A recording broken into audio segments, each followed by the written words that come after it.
Hey. If you're still up, you know the drill.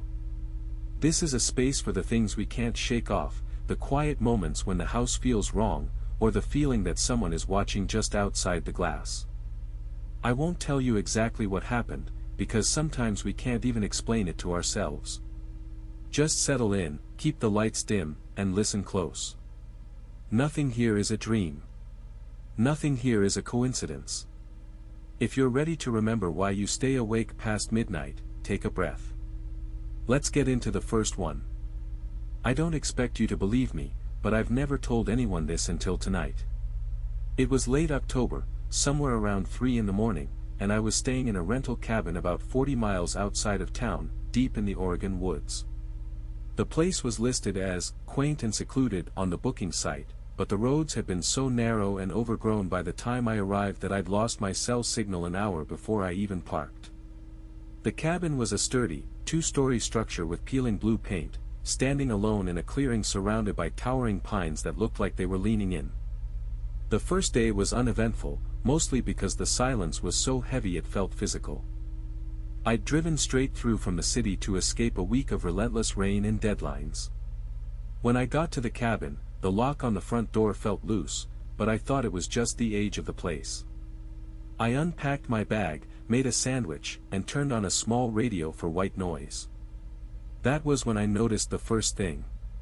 The radio, a cheap battery-powered thing that usually needed constant tuning, had somehow drifted to a static-filled channel playing a lullaby on a loop.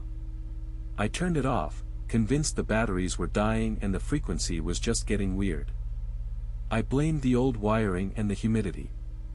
I told myself the silence was just my own exhaustion playing tricks on me. By the second night, the rationalization started to crumble. The temperature had dropped significantly without a change in the weather forecast, and I was wearing a sweater while shivering. I went downstairs to get a drink and found the front door, which I was certain I had locked tight, was standing open. The screen door was banging against the frame, a rhythmic clatter that sounded like someone knocking, but there was no wind. I went back inside, locked it again, and even wedged a chair under the handle. An hour later, I heard the chair scraping across the floor, moving on its own toward the door. I told myself it was the house settling, or maybe the wood contracting in the cold. I went back up to bed, pulling the sheets over my head, trying to force my heart to slow down. But the banging continued, not on the door anymore, but from inside the closet where I'd hung my jacket. It was a soft, wet scratching sound, like nails dragging through wet soil. I couldn't sleep. The air in the bedroom had grown thick and cold, smelling faintly of wet earth and rot. I grabbed my flashlight and turned it on the closet door. It was slightly ajar. I pushed it open, expecting to see my jacket hanging there, but the closet was empty. The space was just bare, dusty shelves. But then I saw it, a pile of damp, dark soil on the floor, right where my jacket should have been. It was fresh, steaming slightly in the cold room. I backed away, my heart hammering against my ribs. I ran out to the hallway, grabbed my keys, and fumbled for the door. I pushed the chair aside and twisted the lock. Nothing. The handle wouldn't turn.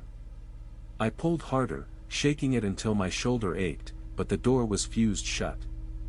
The scratching from the closet had stopped, replaced by a low, rhythmic thumping on the other side of the door, right behind the wood I was pressing my face against. It was getting louder, faster, and I could hear breathing now, a wet, rattling inhalation that wasn't mine. I turned to run back to the bedroom, but the hallway seemed to stretch, the walls pressing in, the darkness swallowing the light from my dying flashlight. I woke up on the floor of the living room, my cheek pressed against the cold wood. The sun was streaming through the windows, and the cabin was quiet. The door was unlocked, the chair lying on its side where I must have fallen against it. I grabbed my bags and drove straight to the nearest town, not looking back. The rental company said the cabin had been listed online, but they had no record of anyone renting it for the last 5 years. They told me the previous owner had vanished, and the property was condemned. But that doesn't explain why, when I finally got a signal and turned on my phone, I saw a photo I hadn't taken. It was a picture of me sleeping on the living room floor, taken from the corner of the ceiling, and the timestamp was 3 minutes ago. I don't expect you to believe me, but I have to write this down before I forget the specific way the silence felt. This happened to me 3 years ago, during the third shift at the St. Jude's Emergency Department. It was 3:17 a.m., the quietest, heaviest part of the night when the world outside feels like it has stopped turning, and the only light comes from the harsh fluorescence buzzing over the triage intake desk. I've been working the night shift for 6 years, and you get a rhythm to it that you don't notice until it's broken. I was just doing my usual rounds, checking the vitals on a sleeping trauma patient in room 4, counting the seconds between beeps and the hum of the ventilation. The hospital is loud enough that you learn to ignore the background noise, the distant wail of an ambulance, the rolling wheels of carts, the muffled voices of nurses on the other end of the hall. There was one small thing that felt off that night, something I told myself was just the fatigue playing tricks on me. The digital clock on the wall in the nurse's station had been flickering, a tiny, imperceptible stutter in the second's hand, like it was lagging behind the real time by a fraction of a second. I glanced at my own watch, then at the wall, and for a moment, I thought the wall clock was running slow. Then I remembered the last time it happened. It was during the power surge last month.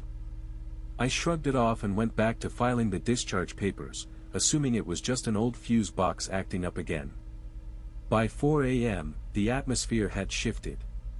The air in the hallway felt thicker, like the temperature had dropped 10 degrees even though the heating was set to full blast. I walked past room 4 to check on the family waiting in the lobby, but when I got there, the couple was gone. The plastic chairs were empty, the coffee cups they'd had were still on the small table, but the steam had long since dissipated. I checked the security monitor in the corner. The hallway camera was working fine, showing the same empty hallway, but there was a figure standing right in front of the camera lens, blocking the view of room 4. When I looked directly at the camera, I saw the hallway was empty. When I looked at the monitor, the figure was there again, just a tall, blurred shadow that didn't move, just standing there with its back to the camera, facing the closed door of room 4. I told myself it was a glitch in the system, maybe a stray cat or a reflection from the streetlights outside. I walked over to room 4, knocked, and knocked again. No answer. I tried the handle, it was locked. I could hear the breathing of the patient inside, but it was wrong, too rhythmic, too slow, like a machine rather than a person. I called the desk to have maintenance check the locks, but when I put the phone down, the line went dead, just a flat tone of static that sounded like someone holding their breath. I tried to walk away, to find someone else, but the hallway seemed to stretch out. Every time I took a step, the distance between the nurse's station and room 4 felt a little longer. The lights above me began to flicker in a pattern, a slow, deliberate strobe that synced with the sound of my own heartbeat. I could feel a presence behind me, a cold draft that didn't come from the vents, and I could hear a sound like wet fabric dragging against the linoleum floor, getting closer. I turned around, but there was nothing there, just the empty corridor stretching into the darkness at the end of the hall. Then, the figure in the hallway on the monitor started to move, turning slowly, until it was facing the camera. It didn't have a face. Just a smooth, pale surface where features should have been, and it was smiling. I remember screaming, but the sound was swallowed by the silence. The door to room 4 swung open on its own, creaking so loudly it felt like a gunshot in the sterile air. I ran toward the opening, trying to pull the curtain back, to check on the patient, to see if anyone was there. That was when the floor beneath me seemed to vanish. I wasn't falling, the entire room just stretched, elongating, turning the hallway into a tunnel of endless white walls and flickering lights. I saw the figure step out of the shadows, right beside the bed, and I saw it reach out a hand, not to touch the patient, but to touch the air right in front of me.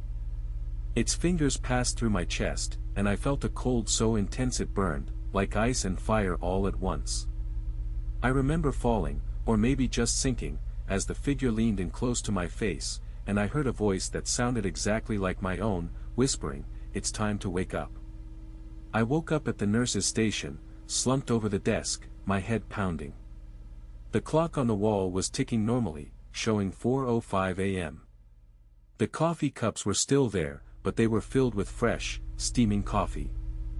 I called my supervisor, told him I must have been hallucinating from exhaustion, and we went over the logs. He said there were no security breaches, no maintenance calls, and the cameras had shown nothing but an empty hallway all night. I was cleared, told to go home, and I did. But now, every time I see a digital clock, or a flickering light, or just the quiet hum of an empty building, I feel that cold draft again. I still have the scar on my chest where I thought I was touched, a perfect, smooth circle that no doctor could explain, and sometimes, when the lights go out, I hear the sound of wet fabric dragging across the floor, right next to my bed. I don't expect you to believe me. It started on a Tuesday in November, just past midnight, in the underground parking garage of the office building where I work. The air was thick with the smell of damp concrete and stale engine oil, the only light coming from the flickering fluorescent tubes that hummed with a sound like a dying insect. I had stayed late to finish a project, the building empty enough that my footsteps echoed like gunshots against the cold pillars. I was heading for my car, parked in row 4, when the air shifted. For months, I had been using this route home. It was familiar, safe even. The routine was so ingrained that I never questioned the silence, until the night the light started to stutter in a pattern. Not just flickering randomly, but a deliberate, rhythmic dimming that matched the beat of a song I couldn't quite hear, a low thrum that seemed to vibrate in my teeth. I told myself it was the old electrical grid, the whole building was a death trap of wiring. I kept walking, my hand tight on the car keys, feeling the metal bite into my palm. The silence felt heavy, like water pressure building against a dam. Every shadow looked longer, stretching toward me as if they had their own gravity. I told myself the shadows were just playing tricks because I was tired, that the brain fills in the gaps when it's exhausted. But the feeling of being watched wasn't just a hunch, it was a physical weight on the back of my neck, a cold spot that traveled down my spine. Then the first sound happened.